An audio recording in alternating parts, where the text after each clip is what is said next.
Hi everybody and welcome back to my channel, the place where we talk about all things true crime. My name is Peyton and I am so excited to be back talking to you today. It's been a minute. I know it's been at least 4 weeks, I think, since my last video came out, and so I just wanted to get in touch with you and let you know what was going on, because I know I disappeared in April when I had gotten COVID, and then I came back and then I kind of disappeared again. Before we get started, if you have not done so already, make sure to hit that red subscribe button down below and turn on your post notifications. I promise you will not regret it, unless you're a big stickler for consistency, because lately I've been lacking that. But in general, you will love my videos, so make sure to hit that subscribe button. So there's two things I want to talk to you about today. I actually want to talk to you about a pretty short case. The reason it's short is because it is still being fully investigated, I guess. It is something that happened in May, and there's only so many details I can find on the case, for the reason that somebody has recently been charged with the murder and they have not yet been sentenced or taken to trial, and so there is only so much I can find. I'm assuming the police officers are probably holding it to their vest. So I just want to talk a little bit about that crime, and I also want to let you know where I'm planning on going with my channel in the future. I would like to start going more towards smaller crimes, cases that aren't covered as often here on YouTube and other platforms, and then domestic violence and addiction related crimes. That's just a sneak peek of today's video. I am going to get into the case that I want to talk about today first, and then if you're interested in hearing where my channel's going, then you can stay to the end and I will talk about it then. So today we are talking about the murder of a 44-year-old single mother named Pamela Paz. Her body was found near Opryland in Tennessee on May 2nd, 2021, so it was a very recent discovery. And her case is a little bit different than anything I've covered before for the lack of information that I can find. 44-year-old Pamela Paz's body was found in a very small parking lot underneath the Briley Parkway overpass on Pennington Road near Music Valley Drive in Tennessee.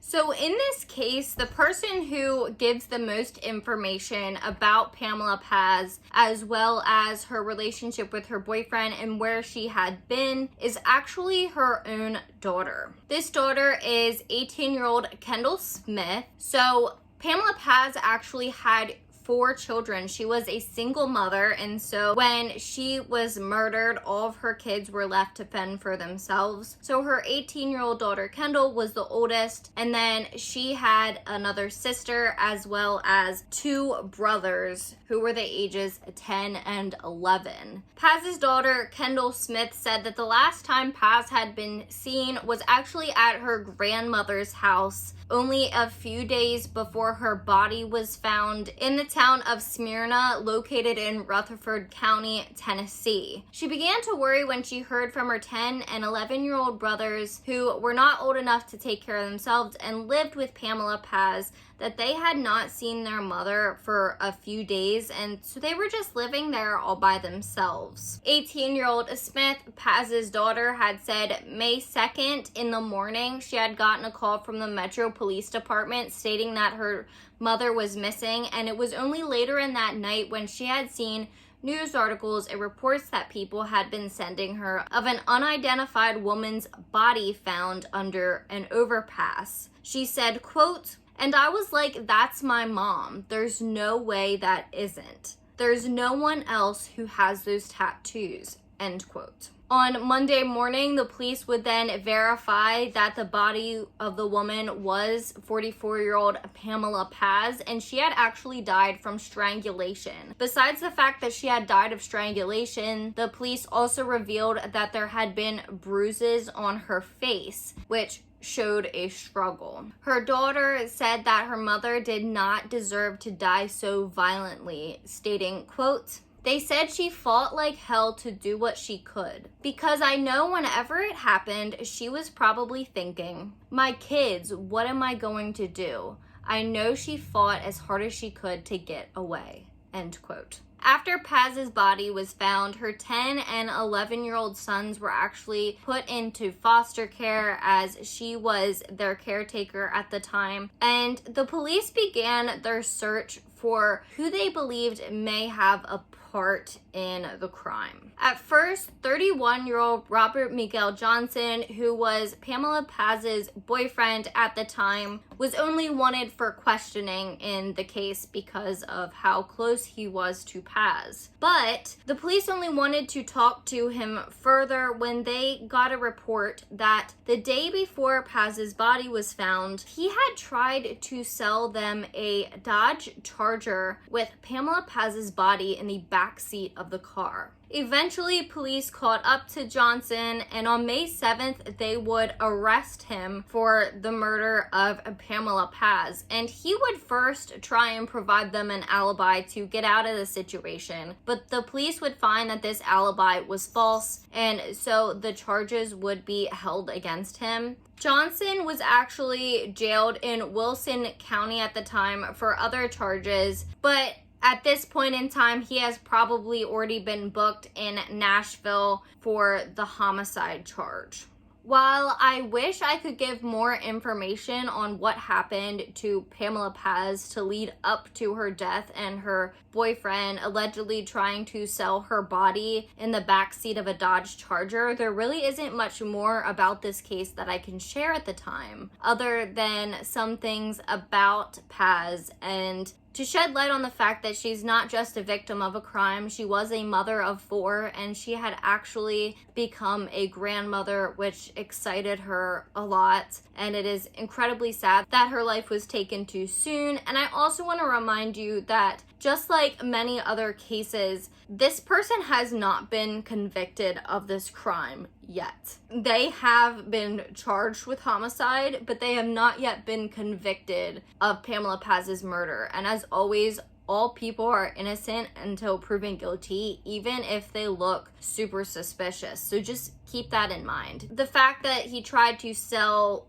the Dodge Charger with her body in the back seat, that was something that came from another person. And so until the police release more information about what happened, we really can't make a total conclusion. But as I said, I would like to talk a little bit about Paz in general and some of the things that her 18-year-old daughter has said about her. So one of the things that her 18-year-old daughter, Kendall Smith, said was, quote, "When I am super excited about something, she is the first person that I think of to tell. She was just a wonderful woman who was so selfless and cared about everybody." End quote. Her daughter also said that her brothers don't deserve this, her sister doesn't deserve this, and that her mom was just generally a good person that cared about everybody and would bring happiness to almost anybody. And this seems to be the same thing that her best friend, since she was only 5 years old, has also said about her. And she was just a generally good person. Due to this, her 18-year-old daughter actually had started a GoFundMe page in order to raise money for her mom's memorial. She wanted her mom to have a proper burial after what had happened to her. Now, I'm not sure if that GoFundMe page is still up and running or not, but if it is, I will make sure to link it down below, so make sure to check out my links. I always put sources down there that I have used for these stories, so don't forget to check those out. Now, that is all I have on the murder of 44-year-old Pamela Paz. It is an absolutely tragic case, and her 4 children have been left without her now. But I will keep you updated as more goes on with it. As I said, remember that all people are innocent until proven guilty, and nobody has yet been convicted of this crime. There has only been somebody charged with it. As I said in the beginning, now I'm just gonna tell you a little bit about where I'm planning to go with my channel.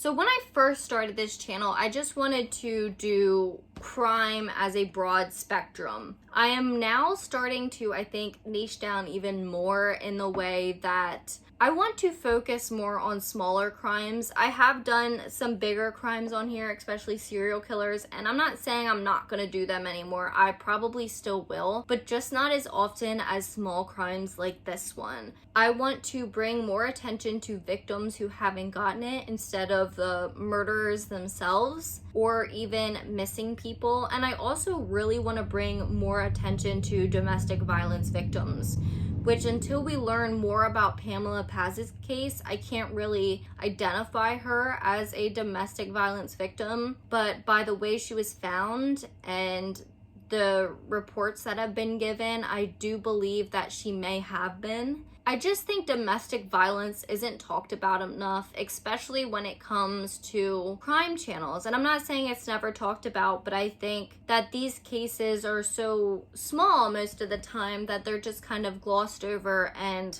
people don't want to talk about them because it's not as searchable. People don't look them up as much because people don't know their names. So in order to rank on a platform like YouTube, you really have to do the stuff that everybody likes. And at this point, I just decided I don't want to do that. My channel might grow a little bit slower, but I would like to do more smaller cases, more cases that revolve around domestic violence, and cases that revolve around addiction. I just think they're really important and they're very close to my heart, and that's why I want to talk about them. And I hope that's something that you can support me in. If you do support that, don't forget to hit that red subscribe button down below and turn on the post notifications so that you do not miss my next video. I should have one this upcoming week. I'm not 100% sure. Things have just been super busy for me. And so if not, I'm going to try and release some kind of small video, at least so you get something. Also, don't forget to follow me on Instagram. I always post updates on Instagram or my Instagram story.